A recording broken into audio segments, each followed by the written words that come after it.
কই গো মা, লাউয়ের তরকারিটা দিয়ে যাও। এই ঝড় জলে চললেই বা কোথায়?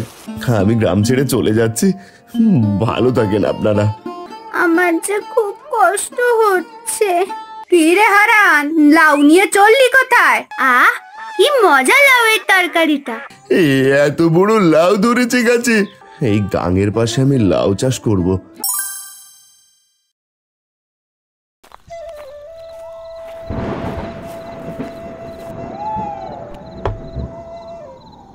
গিন্নি, গিন্নিকে দেখছি না কেন? এই অবেলায় মেয়েটা গেল কোথায়? আকাশে তো মেঘ গড়েছে, এদিকে সূর্য প্রায় অস্ত যেতে শুরু করেছে। আমার তো এবার বড় চিন্তা হচ্ছে গো। মাঠে হয়তো লাবণীর সাথে খেলতে গেছে, ঠিক চলে আসবে। এত চিন্তা করার কোনো কারণ নেই গো। একটা মাত্র মেয়ে তো গিন্নি, তাই চিন্তা হয়। দেখে একটু আশেপাশে খুঁজে কোথায় গেল মেয়েটা। এতক্ষণে তো ফিরে আসার কথা।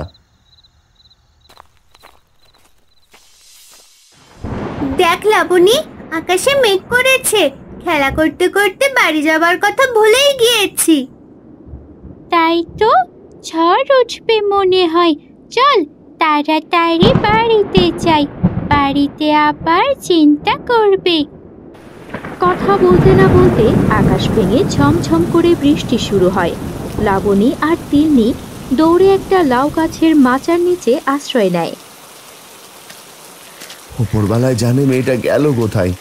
এখন আমি কোথায় খুঁজবো এই ঝড় বৃষ্টির মধ্যে? মা তিন্নি, কোথায় গেলি রে মা? তিন্নি মা, আরে কোথায় তুই?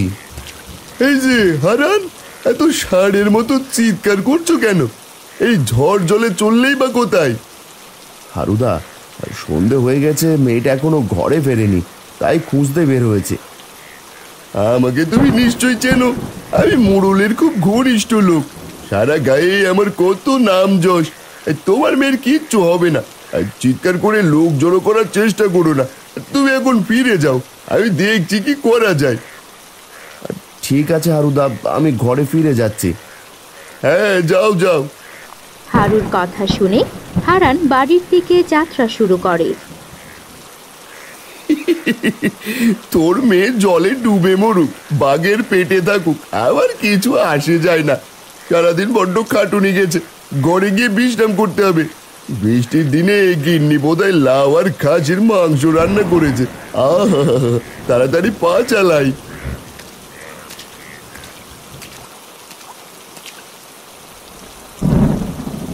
বাবা বুঝি আমার জন্য চিন্তা করছে। বৃষ্টির কারণে আমরা তো আটকা পড়ে গেছি। এত বৃষ্টি যে ভিজেই গিয়েছি প্রায়। এই লাউয়ের মাচার ভেতর বেশি সময় থাকা যাবে না। এখান থেকে একটু দূরে মিনতি কাকিমার বাড়ি, চল সেইখানে যাই। বৃষ্টিটা একটু কমেছে। দাঁড়া, আমি একটা বড় দেখে কচু পাতা তুলে নিয়ে আসি।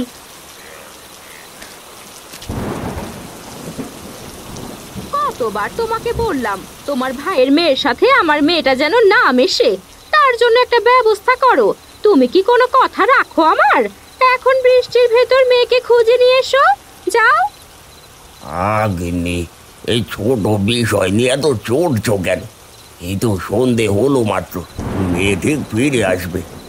ঘরে বসে না থেকে তোমার প্রাণের ভাই হারানের বাড়িতে যাও না, গিয়ে দেখো। বললাম তো, এত চিন্তার কোনো কারণ নেই, ঠিক ফিরে আসবে। কাকিমা, ও মিনতি কাকিমা, দরজা খোলো তাড়াতাড়ি। আমি গো, আমি তিন্নি। যেভাবে ডাকছিস মনে হচ্ছে বাইরে ডাকাত পড়েছে। যত সব। তাড়াতাড়ি একটু দরজাটা খোলো। যাচ্ছি বাবা, যাচ্ছি। কি হয়েছে তোদের এই ভর সন্ধেবেলায় বৃষ্টির মধ্যে আমার বাড়িতে? কি মনে করে? খেলা করতে করতে ঝড় বৃষ্টি শুরু হয়, তাই কাকিমা তোমার কাছে আসা। একটু বৃষ্টিটা কমলে চলে যাব। আর আশেপাশে বাড়িঘর পাসনি, শেষে কিনা আমার বাড়িতে? হায়, ভেতরে আয়। এভাবেই সময় কাটতে থাকে। এদিকে বাইরে বৃষ্টি কমে গেলে মিনতিদের বাড়ি থেকে একটা হারিকেন নিয়ে তিন্নি আর লাবণী বাড়ির দিকে যাত্রা শুরু করে। তোমাকে বলল হারু দাদা তিন্নিকে নিয়ে আসবে, অনেকক্ষণ তো হয়ে গেল, এখনো তো হারু দাদা এলো না।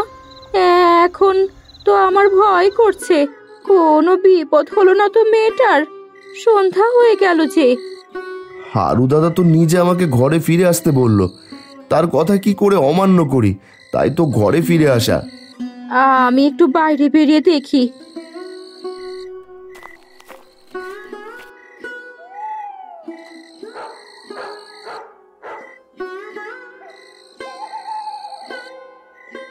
দেখো গো দেখো, কে যেন হাতে হাঁড়িকে নিয়ে আসছে। ওই তো তিন্নি আসছে। কোথায় ছিলে রে মা এতক্ষণ? সন্ধ্যা ঘনিয়ে যে রাত নামতে লাগলো, এইভাবে কেউ বাড়ি ফেরে? তুই কত আর আমাদের কষ্ট দিবি। আর বকো না মালতী, মেয়েটাকে কিছু খেতে দাও, মুখটা কেমন শুকিয়ে গেছে। কেমন করে ভিজে চুপসে আছে দেখো।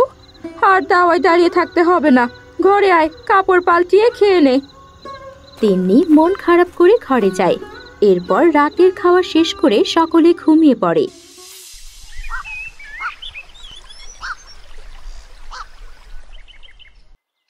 পরের দিন সকালে তিন্নি বিছানা থেকে আর উঠতে পারছে না। মা, ও মা, আমার খুব কষ্ট হচ্ছে। আমি হাত পা নাড়াচাড়া করতে পারছি না কেন? খুব ব্যথা করছে। ওগো, কোথায় গেলে গো? দেখো দেখো না, তিন্নি কেমন করছে। কি হয়েছে তিন্নিমা, কি হয়েছে তোর? কাল বৃষ্টিতে ভিজে মনে হয় জ্বর এসেছে মেয়েটার। এখনই কবিরাজকে খবর দিতে হবে, আর দেরি করলে চলবে না। কিন্তু কবিরাজকে ডাকতে গেলে তো অনেক টাকার প্রয়োজন। এত টাকা তুমি পাবে কোথায়? কি করে জোগাড় করবে? আমাদের চালের উপর যে লাউ হয়েছে সেটা বিক্রি করলে কিছু টাকা পাওয়া যাবে, সেই টাকা কবিরাজকে দেব। তিন্নি মায়ের খুব কষ্ট হচ্ছে, আমি লাউ পাড়তে গেলাম।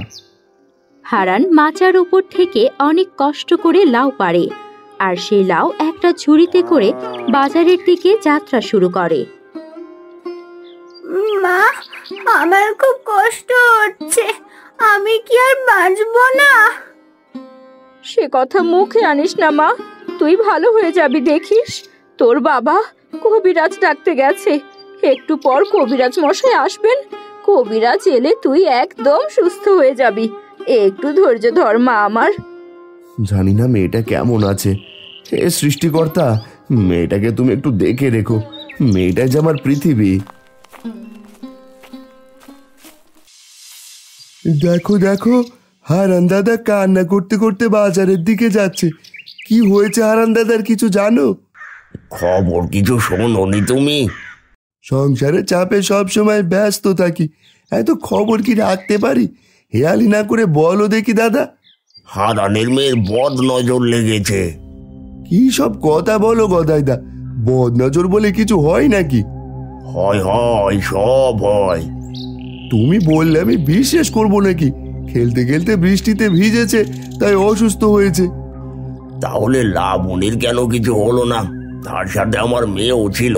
কি জানি কি হয়েছে, আমার আবার বাড়িতে অনেক কাজ পড়ে আছে। আমি এখন আসি, পরে দেখা হবে। একটা কথা বলি দাদা, কিছু মনে করো না।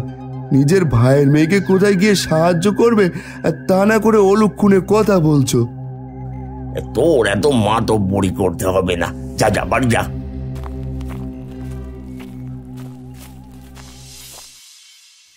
কি রে হারান, লাউ নিয়ে চললি কোথায়? তোর গাছে অনেক লাউ ধরেছে নাকি? মেয়েটার কাল থেকে প্রচন্ড জ্বর, হাত পা নড়াচড়া করতে পারছে না, হাতে কোনো পয়সাও নেই। তাই লাউটা বাজারে বিক্রি করে কবিরাজ ডাকতে যাব। আমাকেও তো একটা লাউ খেতে দিতে পারিস। দেব দিদি, ভালোই ভালোই মেয়েটা সুস্থ হয়ে উঠুক। এখন আমি আসি গো, বাজারে সময় মতো না গেলে লাউ বিক্রি করতে পারবো না। মামা, আমাদের বাড়িতে তো অনেক খাবার। তিন্নি কাল থেকে বিছানা থেকে উঠতে পারছে না। আমি কি কিছু খাবার তিন্নিকে দিয়ে আসবো? তোর দেখে বাঁচি না, আর কখনো তিন্নির নাম মুখে আনবি না। তাদের সাথে আমাদের কোনো সম্পর্ক নেই, এই বলে দিলুম। আমি যখন অসুস্থ হয়েছিলাম, তিন্নি তো আমার পাশে ছিল। আমাকে গল্প শোনাতো। আমিও যাব তিন্নিকে দেখতে মা। এই পাগল মেয়েকে বোঝায় কে? তিন্নির ছোঁয়াচে অসুখ হয়েছে, যে যাবে তাকেই ধরবে। খবরদার, খবরদার বলছি, তাদের বাড়িতে যাবি না। মা, আমি আর পারছি না। বাবা কবে বাজার থেকে কবিরাজ নিয়ে আসবে? আমার যে খুব কষ্ট হচ্ছে। আমি কি তাহলে আর লাবণীর সাথে খেলা করতে পারবো না? তার সাথে পাঠশালা যেতে পারবো না? তোর বাবা কবিরাজ নিয়ে এলে তুই সুস্থ হয়ে উঠবি মা। তুই আবার আগের মতো খেলতে পারবি। এই লাউ নিয়ে যাও, গাছের লাউ, একেবারে টাটকা লাউ নিয়ে যাও, নিয়ে যাও। না, কোনো খদ্দের তো আসছে না। জানি না মেয়েটা কেমন আছে। ওই তো একজন আসছে এইদিকে মনে হয়। এই দাদা, এই লাউ কেমন হবে? অনেকদিন লাউ খাইনি। এই তোমার বৌদি বেশ কয়েকদিন ধরে লাউ খাবে বলছে। এই মাত্র গাছ থেকে পেড়ে নিয়ে এলাম, একেবারে টাটকা। নিয়ে নাও না ভাই। দেখে তো তাই বোঝা যাচ্ছে। তুমি তো জানো মেয়েটা অসুস্থ, হাতে আমার বেশি সময় নেই। লাউটা বিক্রি হলে কবিরাজের কাছে যেতে হবে। ঠিক আছে, দাও। আর এই নাও টাকা, তোমার মেয়েকে কবিরাজ দেখাও।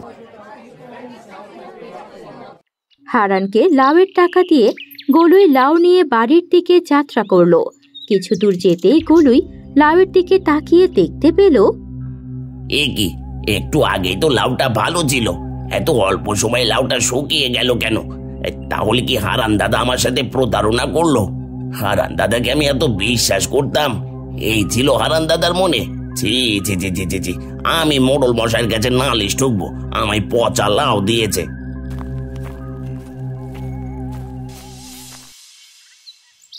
কি হচ্ছে গায়ে? একের পর এক লাউ বাগান শুকিয়ে যাচ্ছে, পুকুরের মাছ মারা যাচ্ছে। এভাবে চলতে থাকলে তো চারদিকে দুর্ভিক্ষ দেখা দিবে। আমরা হাত গুটিয়ে বসে থাকলে তো চলবে না। আমি তো সবকিছু ঠিকঠাক দেখতে পাচ্ছি। কিছুদিন থেকে শুনছি হারানের মেয়ে নাকি অসুস্থ। হারানের মেয়ে অসুস্থর পর থেকে এইসব ঘটনা একের পর এক ঘটে চলেছে। হারানকে ডেকে নিয়ে এসে কয়েক গা লাঠির বাড়ি শরীরে পড়লে সুর সুর করে সব স্বীকার করবে। কি আচর করেছে তার মেয়েকে। প্রমাণ ছাড়া কাউকে শাস্তি দেওয়া ঠিক হবে না। তুই আর একটু খোঁজ কর, গ্রামে এসব কি হচ্ছে। তাহলে আমি এখন আসি কর্তা। হারানে এরা তার পরিবারের উপর নজর রাখতে হবে সব সময়। বেটা কি করে, কোথায় যায়।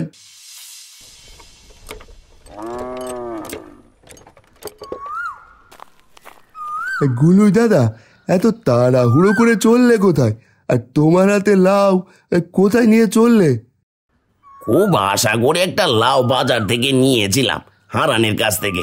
এখন দেখছি লাউটা পুরোটাই শুকিয়ে গেছে। হারান শেষে এইরকম ঠকবাজি ব্যবসা করছে। মানুষ ঠকিয়ে ভালো থাকা যায় না, এই কারণে বিধাতা বুঝি তার মেয়েকে অসুখ দিয়েছে।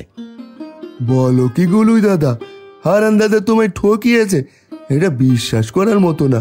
হারান দাদা সব সময় বিপদে আপদে মানুষের পাশে থাকে, সে কেন এই কাজ করতে যাবে? অভাবে পড়লে মানুষ সব কিছু করে। আমি মোড়লের কাছে তার নামে নালিশ ঠুকবো। একটু ভেবে চিন্তে নালিশ দিও। সামান্য একটা লাভের জন্য যে প্রচন্ড রোদ পড়েছে, এমনিতে তো সব কিছু শুকিয়ে যাচ্ছে কয়েকদিন ধরে। আর তাছাড়া হারানের মেয়ে তো খুব অসুস্থ।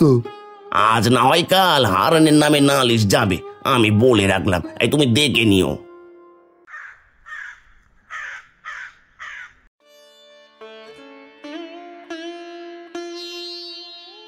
কবিরাজ মশাই, কি দেখলেন? হারান, তোর মেয়ের যে কি অসুখ করেছে সেটা বোঝা যাচ্ছে না। আমি কিছু ওষুধ লিখে দিচ্ছি, বাজার থেকে নিয়ে আয় তাড়াতাড়ি।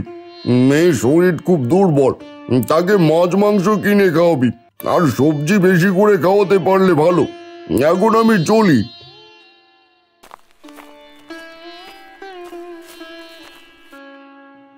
এখন কি হবে গো? কবিরাজ তো কিছুই বলতে পারলো না। এত ভেঙে পড়ো না গিন্নি, উপরওয়ালা সব ঠিক করে দেবে। দেখি আমি ওষুধের ব্যবস্থা করি। দেখো গো গিন্নি, গরুটা কেমন মোটা তাজা হয়েছে। চারদিকে গরু মোষ যেভাবে মারা যাচ্ছে, বা আমাদের গরুটা বাজারে বিক্রি করে দেওয়াই ভালো। একেবারে ঠিক কথা বলেছো, আমাদের গরুটা বিক্রি করে দেওয়াই ভালো। আর ভুল করেও ওই হারানের বাড়িতে যাবে না, তার মেয়েকে কিন্তু সোয়াচে রোগ হয়েছে, আর মেয়েটাকেও যেতে দেবে না, একদম না। আর সে আর বলতে, বাড়ির কথা আর বলতে হবে না। কালকে আমি গরুটাকে হাটে বিক্রি করতে নিয়ে যাব। বাজারে জিনিসপত্রের অনেক দাম, খুব ভালো দামে বিক্রি করতে পারবো।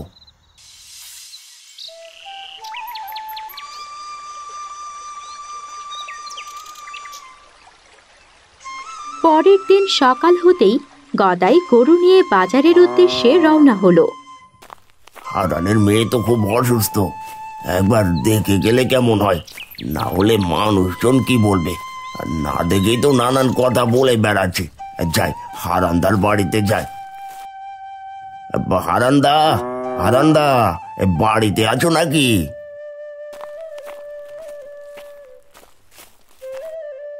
দাদা, এই ভোরবেলায় গরু নিয়ে চললি কোথায়?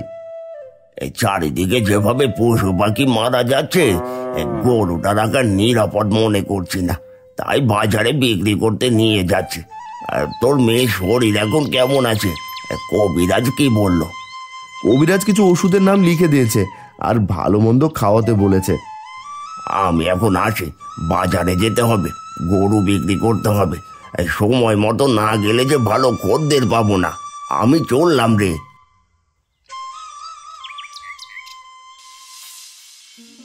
আমি বলি কি, তুমি একবার মোড়ল মশাইয়ের কাছে যাও। আপদে বিপদে মোড়ল মশাই আমাদের অনেক সাহায্য করেছেন। এই দুর্দিনে যদি আমাদের কোনো সাহায্য করতে পারেন, এছাড়া তো আর কোনো উপায় নেই আমাদের কাছে। চারদিকে তো খাবারের অভাব, জিনিসপত্রের দাম বেড়েই চলেছে। এদিকে তোমার হাতেও তো কোনো কাজ নেই গো। আমিও সেটাই ভাবছি, একবার মোড়লের কাছে যেতে হবে। কি রে গদাই, গরু নিয়ে চললি কোথায় এই সাত সকালে? আর বলো না, চারিদিকে যেভাবে খাবারের অনাবৃষ্টি দেখা দিচ্ছে, এইভাবে চলতে থাকলে তো গায়ে দুর্ভিক্ষ দেখা দেবে। তাই সময় থাকতে কিছু টাকা পয়সা জমিয়ে রাখার চেষ্টা করছি, আর তাই গরুটা বাজারে বিক্রি করার জন্য নিয়ে যাচ্ছি। হ্যাঁ, যা যা, বিক্রি করে দে, সেটাই ভালো হবে। প্রচণ্ড রোদে গরু নিয়ে অনেক দূর হেঁটে যাওয়ার পর হঠাৎ করে গরুটা মাটিতে পড়ে যায়। সেইখানেই গরুটা মারা যায়। হায় হায় হায় হায়, এ কি সর্বনাশ হয়ে গেল আমার! গরুটা যে মরে গেল, সব কিছুর জন্য এই হারান দায়ী। গিন্নি বারবার করে এই কারণে আমাকে নিষেধ করেছিল হারানের বাড়িতে না যাওয়ার জন্য। আমি এখনই মোড়লের কাছে যাব, হারানের নামে নালিশ ঠুকবো। কি হয়েছে গদাই দাদা, এত হাই হুতাশ করে চললে কোথায়? সর্বনাশ হয়ে গেছে, আমার গরুটা মারা গেছে। বলো কি গদাই দাদা, কি করে ঘটলো? গরুটা বিক্রি করার জন্য যাচ্ছিলাম, ভাবলাম একবার হারানের মেয়েটাকে দেখেই যাই। ওই বাড়ি থেকে আসার কিছুক্ষণ পরই যে আমার গরুটা মারা গেল। হ্যাঁ, ঠিক বলেছ, এই তার কারণে সারা গায়ে দুর্ভিক্ষ দেখা দিয়েছে। আমিও যাব তোমার সাথে মোড়লের কাছে। চারদিকে একের পর এক অঘটন ঘটে চলেছে, কিছুতেই কিছু হচ্ছে না। বাজারে জিনিসপত্রের দাম নাগালের বাইরে চলে যাচ্ছে। কি করব কিছুই বুঝতে পারছি না। কেন এইসব ঘটনা ঘটছে, কোনো কিছু কুল কিনারা খুঁজে পাচ্ছি না।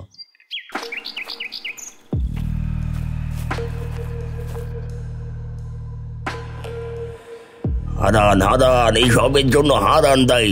তাকে গা থেকে তাড়িয়ে দিলে সব ঠিক হয়ে যাবে মোড়ল মশাই। হঠাৎ করে আমার কাছে তোরা কি মনে করে? আর হারান কি দোষ করলো? উপযুক্ত প্রমাণ ছাড়া হারানকে শাস্তি আমি দিতে পারি না। আমি গদাইয়ের সাথে একমত, হারানের কঠিন শাস্তি চাই। দেখো, বলতে না বলতে অপরাধে নিজে এসে হাজির। কি হয়েছে মোড়ল মশাই? আমি আবার কি করলাম? কি করার বাকি রেখেছো তুমি? শুধু তোমার জন্য আজ গায়ের এই অভিশাপ, শুধু তোমার জন্য গায়ের আজ এই অবস্থা। আর তুমি আর তোমার পরিবার এই গায়ের জন্য অভিশাপ। এই গা থেকে চলে যাও তোমরা।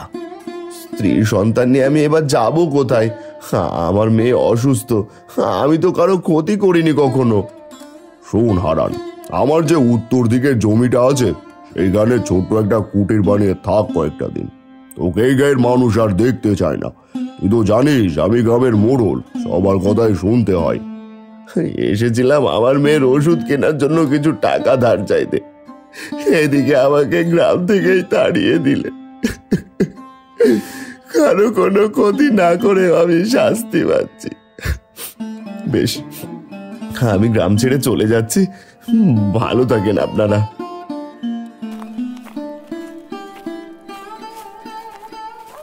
বেশ হয়েছে, আজ এতদিনে কর্তা একটা উচিত বিচার করেছে। মোড়লের কথা মতো হারান গা ছেড়ে চলে যায় উত্তর দিকে। সেইখানে ছোট একটা কুটির বানিয়ে বসবাস শুরু করে তারা। এই গাঙের পাশে আমি লাউ চাষ করব, সেই লাউ বিক্রি করে আমি আমার অভাব দূর করব গিন্নি। হ্যাঁ গো, আমরা একসাথে পরিশ্রম করব, আর যা টাকা পাবো তিন্নি মাকে চিকিৎসা করাবো, আর বাকি টাকা আমরা জমিয়ে রাখবো। গাঙের পাশে হারান লাউ চাষ শুরু করলো। দিন রাত হাড় ভাঙা পরিশ্রম করতে লাগলো হারান আর মালতী। এভাবেই কেটে যায় অনেক দিন।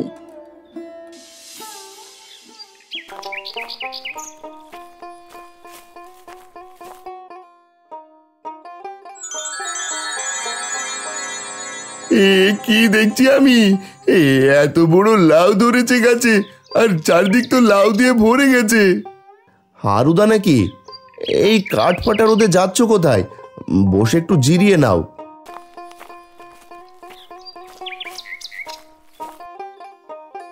হারান ভাই, আমি আজ বুঝতে পেরেছি তোমার সাথে সবাই প্রতারণা করে গ্রাম ছাড়া করেছে। কত পরিশ্রম করো তুমি, সামান্য ঠান্ডা জ্বর আর বসন্তের জন্য তোমার মেয়েকে কত কিছু বলেছি। আমায় ক্ষমা করে দিও। আমি যাই গো, কর্তাকে বলে তোমার ভিটে নিয়ে যাব আবার। কর্তা মশাইকে কতদিন দেখি না, একদিন আসতে বলবে কিন্তু হারুদা।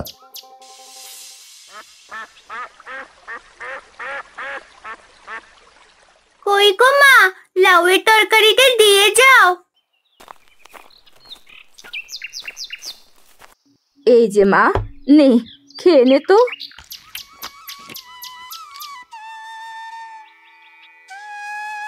আহ, কি মজা লাউয়ের তরকারিটা। দেখো বাবা, আমার শরীরে আর দাগ দেখা যাচ্ছে না। আমি এখন হাঁটতেও পারি, হাত পার ব্যথা করে না। কবিরাজ দাদুর দেওয়া ওষুধ আর লাউ সবজির তরকারি খেয়ে আমি আজ সুস্থ। হ্যাঁ রে মা, গাঙের পাশে লাউ চাষ করে যে এত বাম্পার ফলন দেবে ভাবতেই পারিনি।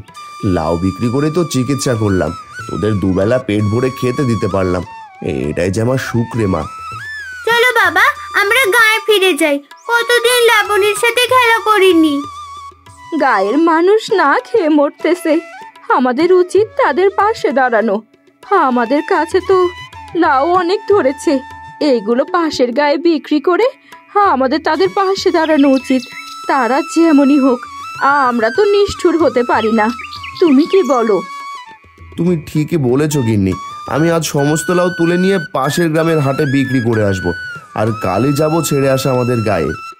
পরের দিন হারান তার পরিবার নিয়ে আবার গায়ে ফিরে আসে এবং অসহায় মানুষের পাশে দাঁড়ায়। শোনো গ্রামবাসী, তোমরা হারানকে অবজ্ঞা করেছিলে। হারান আজ তোমাদের অবজ্ঞা না করে তোমাদের পাশে দাঁড়িয়েছে। সত্যি হারান, তুই মহান হৃদয়ের মানুষ। দাদা রে, আমার মস্ত বড় ভুল হয়ে গেছে। বিশ্বাস কর, তুই চলে যাওয়ার পর থেকে এই শূন্য বাড়িটার পাশ দিয়ে গেলে আমার খুব কষ্ট হতো। আমায় ক্ষমা করে দে। আজ থেকে আমরা মিলেমিশে আবার চাষাবাদ শুরু করব। যদি কেউ অভাবে পড়ে আমরা সাহায্যের হাত বাড়িয়ে দেব। হ্যাঁ গো হারান ভাই, তোমার থেকে আজ আমরা অনেক কিছু শিখতে পারলাম। ভালো মানুষকে কখনো ঠকাতে নেই। চল রে লাবণী, আমরা আবার মাঠে খেলতে যাই। হ্যাঁ চল, কতদিন মাঠে খেলিনি। বৃষ্টি এলে আবার ভিজিস না রে মা, ভূতে আঁচড় করবে যে।